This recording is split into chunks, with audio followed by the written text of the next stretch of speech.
जय हिंद दोस्तों, आप सभी का स्वागत है एक बार फिर से आपके अपने यूट्यूब चैनल यूनिक ज्ञान में। आज हम MA fourth semester political science paper first के यूनिट फर्स्ट के मोस्ट इम्पॉर्टेंट क्वेश्चन देंगे। आपका जो पेपर फर्स्ट है इसका कोर्स टाइटल है political thinkers of the modern India. आपकी बात बहुत सी यूनिवर्सिटीज़ में आपके ऑप्शनल पेपर होने वाले हैं, ये एमसीक्यू बेस्ड होने वाले हैं। और राम मनोहर लोहिया में तो खासकर उसमें माइनस मार्किंग भी होने वाली है, इसलिए आपकी बेहतरीन तैयारी कराई जाएगी। यूनिट वाइज आपके ऑप्शनल जो भी मोस्ट इंपॉर्टेंट एमसीक्यूज रहेंगे वो आपको बताए जाएंगे। कुल मिलाकर आपके एक कोर्स टाइटल में 5 यूनिट है, तो 5 वीडियो आपको दी जाएगी मोस्ट इंपॉर्टेंट क्वेश्चंस की, मतलब जो भी उसमें से रहते हैं। और लास्ट में आपके एग्जाम से पहले एक मोस्ट इम्पॉर्टेंट क्वेश्चन की 100-150 क्वेश्चन के एमसीक्यू के एक वीडियो महासंग्राम लाई जाएगी, जिससे आपकी पूरी तैयारी हो जाएगी। तो आपको क्या करना है, क्लासेस जो कराई जा रही हैं उसको देखते रहना है। यूनिट फर्स्ट अभी देखेंगे, उसके 40 प्रश्न देखेंगे। यूनिट सेकंड कल करा दिया जाएगा, तो ऐसे एक एक यूनिट करके करा दिया जाएगा। और जब पूरा 5 यूनिट कंप्लीट हो जाएंगे तो एक महासंग्राम वीडियो आपके लिए ला दी जाएगी एग्जाम से पहले। तो आप किस यूनिवर्सिटी से हैं कमेंट में अवश्य बताइएगा। राम मनोहर लोहिया यूनिवर्सिटी में जब भी एग्ज़ाम होने वाला रहेगा उससे पहले सब कुछ कंप्लीट करा दिया जाएगा। कोई भी डाउट रहता है किसी क्वेश्चन में तो आप कमेंट करके पूछ सकते हैं। बाकी ये क्लासेज स्टार्ट की गई हैं तो अपने दोस्तों के पास अधिक से अधिक शेयर कीजिए, क्योंकि ऑप्शनल जो ये पेपर होने वाला है बहुत वर्षों बाद ये स्टार्ट हुआ है। और इसमें सबसे बड़ी बात माइनस मार्किंग है, तो ध्यान से आपको पढ़ना है, बेहतरीन तरीके से आपको तैयारी करनी है। अगर आप चैनल पर नए हैं तो चैनल को सब्सक्राइब कर लीजिए, जिससे आने वाली वीडियोस आपको प्राप्त होती रहें। चलिए देखते हैं यूनिट फर्स्ट हमारा जो है उसमें हमारा फर्स्ट क्वेश्चन क्या है। फर्स्ट क्वेश्चन है, आधुनिक भारतीय राजनीतिक चिंतन की शुरुआत किस विचारक से मानी जाती है। ऑप्शन है स्वामी विवेकानंद, राजाराम मोहन राय, बाल गंगाधर तिलक या महात्मा गांधी। तो आधुनिक भारतीय राजनीतिक चिंतन की शुरुआत राजाराम मोहन राय से मानी जाती है। राजाराम मोहन राय को आधुनिक भारतीय राजनीतिक चिंतन का जनक माना जाता है, क्योंकि उन्होंने ही सबसे पहले भारतीय समाज में वैज्ञानिक और तर्कसंगत सुधारों की नींव रखी हुई थी। इसीलिए राजाराम मोहन राय को ही आधुनिक भारतीय राजनीतिक चिंतन का जनक माना जाता है। और ये जो आपके क्वेश्चंस कराए जाएंगे यूनिट वाइज, तो हर एक यूनिट की आपको पीडीएफ नोट्स भी प्रोवाइड कर दिए जाएंगे। चलिए देखते हैं। नेक्स्ट हमारा है सेकंड क्वेश्चन, राजाराम मोहन राय द्वारा 1815 में किस संस्था की स्थापना की गई। ब्रह्म समाज, आत्मीय समाज, आर्य समाज या तत्वबोधिनी समाज। तो राजाराम मोहन राय द्वारा 1815 में आत्मीय समाज की स्थापना की गई थी।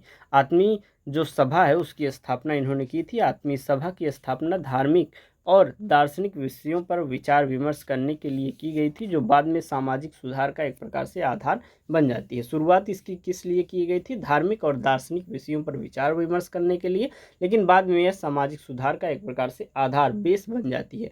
आत्मीय सभा, इसकी स्थापना किसने की, राजाराम मोहन राय ने। कब की, 1815 में। ये सभी क्वेश्चन आपके लिए मोस्ट इंपॉर्टेंट है, ध्यान से देखते रहिए। सत्यार्थ प्रकाश नामक ग्रंथ की रचना किसने की हुई थी, राजाराम मोहन राय, स्वामी विवेकानंद, स्वामी दयानंद सरस्वती या महर्षि अरविंद। स्वामी दयानंद सरस्वती जी ने सत्यार्थ प्रकाश नामक ग्रंथ की रचना की हुई थी। स्वामी दयानंद ने इस ग्रंथ में वेदों की श्रेष्ठता सिद्ध की और सामाजिक कुरीतियों का भी खंडन किया हुआ था। हर एक प्रश्न का उत्तर के साथ आपको व्याख्या भी अच्छे से बताया जा रहा है।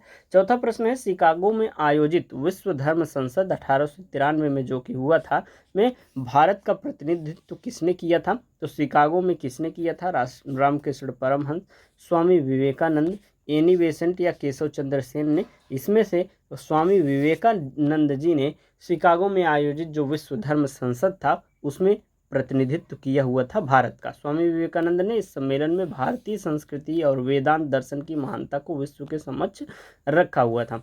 पांचवा प्रश्न है, सती प्रथा को अवैध घोषित कराने में राजाराम मोहन राय ने किस ब्रिटिश गवर्नर जनरल का सहयोग लिया हुआ था। Lord Dalhousie, Lord Ripon, Lord William Bentinck या लॉर्ड कर्जन। ये तो आपको बिल्कुल कंफर्म होना चाहिए कि सती प्रथा को अवैध घोषित करने के लिए, सती प्रथा को समाप्त करने के लिए किस ब्रिटिश गवर्नर जनरल का सहयोग राजाराम मोहन राय जी ने लिया था। तो लॉर्ड विलियम बेंटिक ने लिया हुआ था। सती प्रथा क्या थी ये तो आपको पता ही है कि अगर किसी लड़की के, किसी औरत के पति का देहांत हो जाता है तो पत्नी को भी उसके साथ जला दिया जाता है, जो कि एक निर्मम, एक प्रकार से क्रूर यह प्रथा थी जो कि समाप्त हुई। बहुत ही अच्छी बात। किसके प्रयासों से? राजा राम मोहन राय के। और किसके सहयोग से? जो British governor general Lord William Bentinck थे उनके सहयोग से हुआ था। 1829 के नियम 17 के तहत लॉर्ड विलियम बेंटिक ने सती प्रथा को पूरी तरह से जो है प्रतिबंधित कर दिया था। छठवां प्रश्न है, वेदों की ओर लौटो का नारा किसने दिया हुआ था? स्वामी विवेकानंद, राजा राम मोहन राय, स्वामी दयानंद सरस्वती या बाल गंगाधर तिलक ने? स्वामी दयानंद सरस्वती जी ने वेदों की ओर लौटो का नारा दिया हुआ था। दयानंद सरस्वती का मानना था कि वेदों में ही संपूर्ण सत्य का ज्ञान निहित है और हिंदू धर्म का पतन वेदों की अनदेखी कारण के हुआ है, इसलिए उन्होंने वेदों की तरफ बढ़ो, वेदों को एक प्रकार से अपनाओ, इसका नारा उन्होंने दिया हुआ था। सातवां प्रश्न है, ब्रह्म समाज का मुख्य सिद्धांत क्या था? बहुदेववाद, एकेश्वरवाद, नास्तिकता या अवतारवाद? ब्रह्म समाज जो था उसका सिद्धांत था एकेश्वरवाद। राजा राम मोहन राय ने वेदों और उपनिषदों के आधार पर एक ही ईश्वर की उपासना का संदेश दिया और मूर्ति पूजा का उन्होंने विरोध भी किया हुआ था। अगला प्रश्न है, आठवां प्रश्न, स्वामी विवेकानंद के बचपन का नाम क्या था? मूलशंकर, नरेंद्रनाथ दत्त, गदाधर या सिद्धार्थ? स्वामी विवेकानंद जी के बचपन का नाम नरेंद्रनाथ दत्त था। नरेंद्रनाथ दत्त बाद में अपने गुरु पर रामकृष्ण परमहंस के प्रभाव में आकर स्वामी विवेकानंद बन गए थे। अगला प्रश्न, मिरात उल अखबार पत्रिका किस भाषा में प्रकाशित होती है? बंगाली, हिंदी, फारसी या अंग्रेजी? फारसी भाषा में जो है वह मिरात उल अखबार पत्रिका जो है प्रकाशित होती थी। राजा राम मोहन राय बहुभाषाविद थे और उन्होंने फारसी में यह पत्रिका निकालकर उदारवादी विचारों का प्रसार किया हुआ था। 10वां प्रश्न है, आर्य समाज की स्थापना किस वर्ष हुई थी? 1828, 1875, 1897 या 1867? आर्य समाज की स्थापना 1875 में हुई थी। 10 अप्रैल 1875 को मुंबई में स्वामी दयानंद सरस्वती द्वारा आर्य समाज की स्थापना की गई थी। अगला प्रश्न, 11वां, स्वामी विवेकानंद ने रामकृष्ण मिशन की स्थापना कहाँ की हुई थी? दक्षिणेश्वर, बेल्लूर, कन्याकुमारी या शिकागो? तो इसकी स्थापना बेल्लूर में की हुई थी। स्वामी विवेकानंद ने रामकृष्ण मिशन की 1897 में उन्होंने मानवता की सेवा के उद्देश्य से कोलकाता के बेलूर में इसकी स्थापना की हुई थी। 12वां प्रश्न है, स्वराज्य शब्द का सर्वप्रथम प्रयोग करने वाले भारतीय विचारक कौन थे? बाल गंगाधर तिलक, महात्मा गांधी, स्वामी दयानंद सरस्वती या दादा भाई नौरोजी? स्वराज्य जो शब्द है उसका सर्वप्रथम प्रयोग स्वामी दयानंद सरस्वती जी ने किया था। दयानंद सरस्वती ने अपनी पुस्तक सत्यार्थ प्रकाश में स्वराज्य की अवधारणा को धार्मिक और सांस्कृतिक स्वाभिमान से जोड़कर प्रस्तुत किया हुआ था। 13वां प्रश्न है, राजा राम मोहन राय को राजा की उपाधि किसने दी हुई थी? लॉर्ड विलियम बेंटिक या अकबर द्वितीय मुगल सम्राट ने, बहादुर शाह जफर ने या ब्रिटिश महारानी ने? अकबर द्वितीय जो था मुगल सम्राट वह जो है राजा राम मोहन राय को राजा की उपाधि देता है। मुगल सम्राट अकबर द्वितीय ने उन्हें अपनी पेंशन के मामले के लिए इंग्लैंड भेजते समय यह उपाधि उन्हें दी हुई थी। 14वां प्रश्न है, प्रबुद्ध भारत और उद्बोधन पत्रिकाओं का संपादन किसने किया हुआ था? राजा राम मोहन राय, स्वामी विवेकानंद, स्वामी दयानंद सरस्वती या महर्षि अरविंद? स्वामी विवेकानंद जी ने प्रबुद्ध भारत या उद्बोधन पत्रिका की संपादन किया हुआ था। ये पत्रिकाएं जो है रामकृष्ण मिशन के विचारों और भारतीय दर्शन के प्रसार का प्रमुख माध्यम एक प्रकार से मानी जाती थी। 15वां प्रश्न है, शुद्धि आंदोलन का संबंध किससे है? ब्रह्म समाज, आर्य समाज, थियोसॉफिकल सोसाइटी या प्रार्थना समाज? शुद्धि आंदोलन का संबंध जो है आर्य समाज से है। अन्य धर्मों में दीक्षित हुए हिंदुओं को पुनः स्वधर्म में लाने के लिए दयानंद सरस्वती ने यह आंदोलन चलाया हुआ था, अर्थात जो अन्य धर्मों में दीक्षित हो गए थे उसके बाद उन्हें फिर से हिंदू में बनाने के लिए शुद्धि आंदोलन चलाया हुआ था दयानंद सरस्वती जी ने। 16वां प्रश्न है, राजा राम मोहन राय ने प्रेस की स्वतंत्रता के लिए किस वर्ष ब्रिटिश संसद में याचिका भेजी थी? 1823, 35, 1828 या 1818? 1823 में राजा राम मोहन राय ने प्रेस की स्वतंत्रता के लिए ब्रिटिश संसद में याचिका भेजी हुई थी। 1823 के लाइसेंसिंग अध्यादेश के विरुद्ध उन्होंने तर्क दिया कि प्रेस की स्वतंत्रता से शासन को जनता की समस्याओं का एक प्रकार से ज्ञान होता है। 17वां प्रश्न है, स्वामी विवेकानंद के अनुसार राष्ट्रवाद का आधार क्या है? आर्थिक प्रगति, सैन्य शक्ति, आध्यात्मिक शक्ति और आत्मसम्मान या पाश्चात्य प्रकृति का अनुकरण? तो स्वामी विवेकानंद जी के अनुसार राष्ट्रवाद का आधार आध्यात्मिक शक्ति और आत्मसम्मान है। विवेकानंद मानते थे कि भारत का उत्थान उसकी आध्यात्मिक शक्ति और हीन भावना के त्याग पर निर्भर करता है। अगला प्रश्न 18वां प्रश्न है, तुहफत उल मुवाहिदीन एकेश्वरवादियों को उपहार किसकी पहली प्रसिद्ध कृति थी? स्वामी दयानंद सरस्वती, राजा राम मोहन राय, महर्षि अरविंद या सर सैयद अहमद खां? तो यह जो थी वह राजा राम मोहन राय की पहली कृति थी। फारसी में लिखित इस पुस्तक में उन्होंने मूर्ति पूजा का कड़ा विरोध किया हुआ है और एक ईश्वर की उपासना पर बल दिया हुआ है। 19वां प्रश्न है, यदि भारत मरता है तो विश्व का क्या होगा? यह उक्ति किसकी थी? महात्मा गांधी, जवाहरलाल नेहरू या स्वामी विवेकानंद या रविन्द्रनाथ टैगोर? तो यदि भारत मरता है तो विश्व का क्या होगा, यह उक्ति जो है स्वामी विवेकानंद जी की थी। विवेकानंद का मानना था कि विश्व शांति के लिए भारत की आध्यात्मिक चेतना का जीवित रहना अनिवार्य है। 20वां प्रश्न, ब्रह्म समाज का विभाजन कब हुआ और साधारण ब्रह्म समाज की स्थापना किसने की? 1866 में केशव चंद्र सेन ने, 1878 में आनंद मोहन बोस और शिवनाथ शास्त्री ने, 1830 में देवेंद्रनाथ टैगोर, 1815 में राजा राम मोहन राय। तो जो ब्रह्म समाज का साधारण ब्रह्म समाज था उसकी स्थापना आनंद मोहन बोस और शिवनाथ शास्त्री ने 1878 में की हुई थी। वैचारिक मतभेदों के कारण 1878 में ब्रह्म समाज का दूसरा विभाजन हुआ और साधारण ब्रह्म समाज का निर्माण हुआ, जिसकी स्थापना आनंद मोहन दास और शिवनाथ शास्त्री ने 1878 में किया हुआ था। 21वां प्रश्न है, स्वामी दयानंद सरस्वती के गुरु का क्या नाम था? स्वामी विरजानंद, रामकृष्ण परमहंस, स्वामी पूर्णानंद, महादेव गोविंद रानाडे?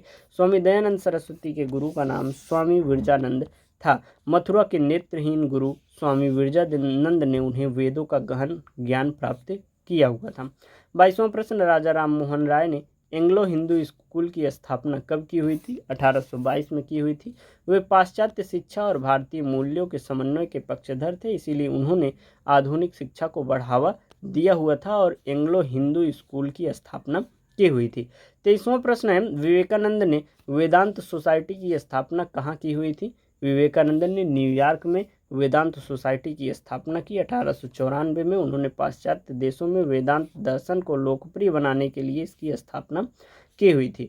24वां प्रश्न, उठो जागो और तब तक मत रुको जब तक लक्ष्य प्राप्त न हो जाए, यह नारा किसने दिया हुआ था? यह स्वामी विवेकानंद जी ने नारा दिया हुआ था। यह आह्वान युवाओं में आत्मविश्वास और कर्मशीलता भरने के लिए किया गया था। अगला प्रश्न 25वां, राजा राम मोहन राय की मृत्यु किस स्थान पर हुई थी? उनकी मृत्यु ब्रिस्टल इंग्लैंड में हुई थी। 1833 में एक मिशन पर इंग्लैंड गए हुए राजा राम मोहन राय का निधन ब्रिस्टल में हो गया था। अगला प्रश्न 26वां, ब्रह्म समाज के किस नेता ने भारतीय पुनर्जागरण को उत्तर भारत से बाहर लोकप्रिय बनाया हुआ था?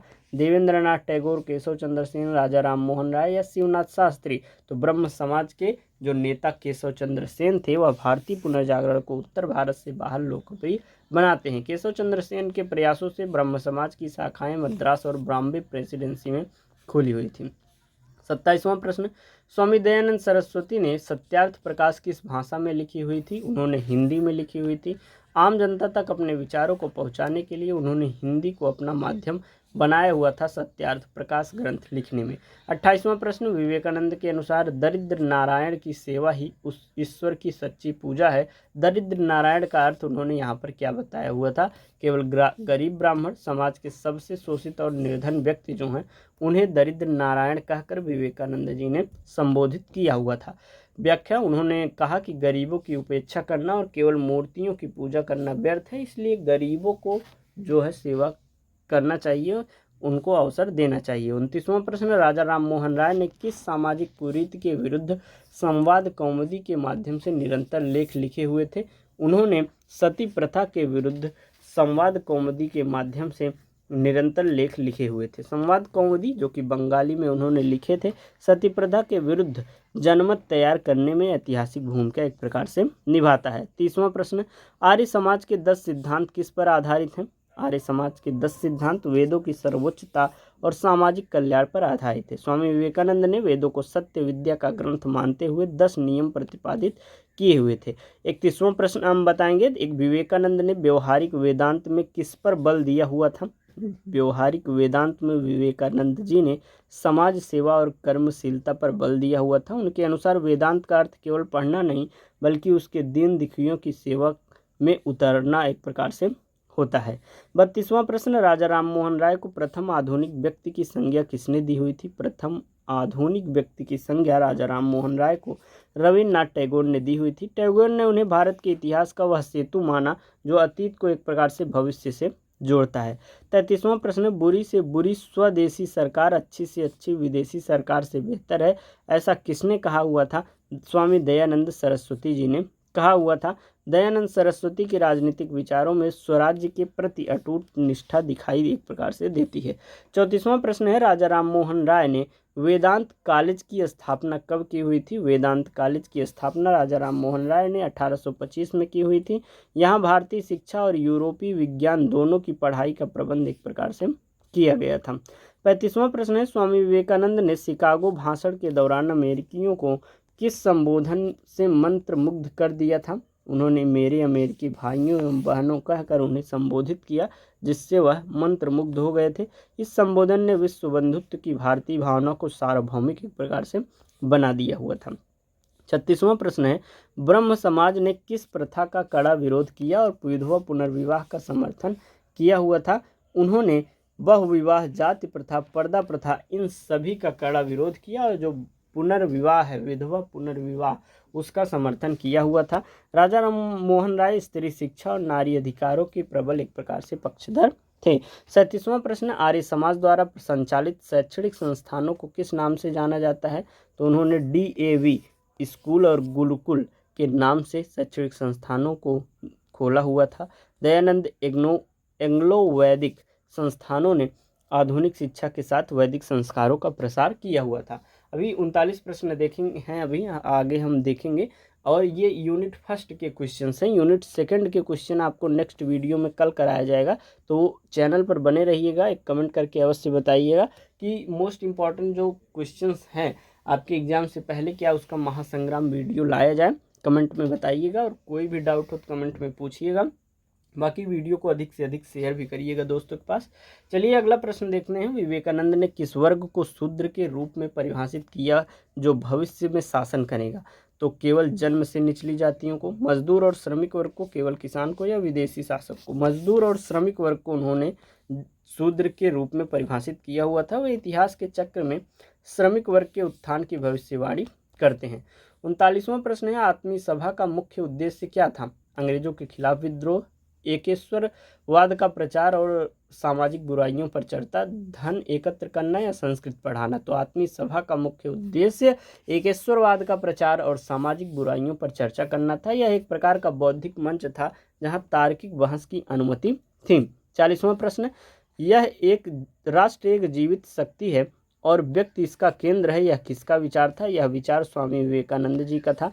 उन्होंने व्यक्ति के चारित्रिक विकास को राष्ट्र निर्माण का आधार माना हुआ था। इस प्रकार से आपके जो मोस्ट इम्पॉर्टेंट क्वेश्चंस थे यूनिट फर्स्ट के वो आपको बता दिए गए। यूनिट सेकंड कल आपकी वीडियो आएगी जिसमें 41 नंबर प्रश्न से 80 नंबर प्रश्न अर्थात 40 प्रश्न यूनिट सेकंड में भी देखेंगे। ऐसे करके हर यूनिट के 40-40 प्रश्न हम अच्छे से देखेंगे और बेहतरीन तैयारी करते रहेंगे। तो चैनल पर बने रहिए, कोई भी डाउट हमने बताया कि पूछ लीजिए। बाकी टेलीग्राम चैनल ज्वाइन कीजिए जिसका लिंक आपको डिस्क्रिप्शन बॉक्स में दिया गया है, वहाँ पर ये PDF आपको भेज दी जाएगी। धन्यवाद, मिलते हैं नेक्स्ट वीडियो में।